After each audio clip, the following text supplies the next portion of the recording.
Yeshua went again to the orchard, and Martha followed.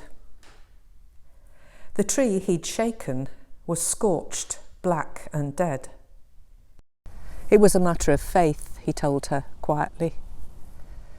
The truth was that if you really believed, you could tell the hills to fall into the sea, and they would.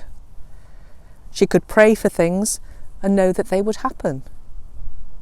So, when she prayed, she could never hold anything against anyone. We have to forgive people everything, or God will never forgive us. Back in the city, Yeshua sat on his battered chair on the stone platform. Hostile people gathered with the rest, led by priests and preachers. "What right have you to sit there?" they asked. He said he would answer their question if they answered his. His question was whether what Johann did up in the hills at the source of the river was from God or just from him. They saw the problem. If they said that Johann brought people closer to God, they were as good as admitting that Yeshua did. If they said Johann was a fake, it was not going to go down well. People had loved him. Their solution was simple, but it lacked punch. "We don't know," they announced.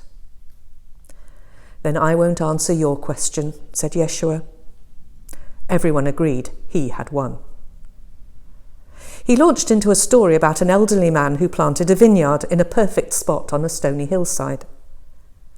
Once the vines were in the soil, he built a wall with a tower and put a huge wine press in a stone-built winery. Knowing it would be some years before the wine would be at its best, he rented the vineyard to some locals. He wanted some fruit from the first harvest, so he sent someone who worked for him to pick it up. The locals would have none of it. They gave their landlord's man a kicking and sent him away. So the old man sent someone else, a bit bigger. But they beat him half to death and threw him over the wall. The last person he sent, the last person who worked for him, was killed. They broke his neck and threw him from the tower. So Yeshua said, the old man only had one person left to send, and that was his son. It seemed to him that they'd have to treat his son with respect, so he asked him to go, and he did. He was wrong. The locals saw it as an opportunity. They reckoned that if the old man had no one to hand the vineyard to when he died, there would be no point in keeping it. He would give up. So they killed the son and dumped his body outside the gate. "So what will the old man do?" Yeshua asked. They did not know. They'd not been thinking about the old man. "He will have the locals killed one by one and give the vineyard to someone else." There was silence. "That is what God will do," he told them. The clerics and preachers who mattered decided that the city would be better off without Yeshua.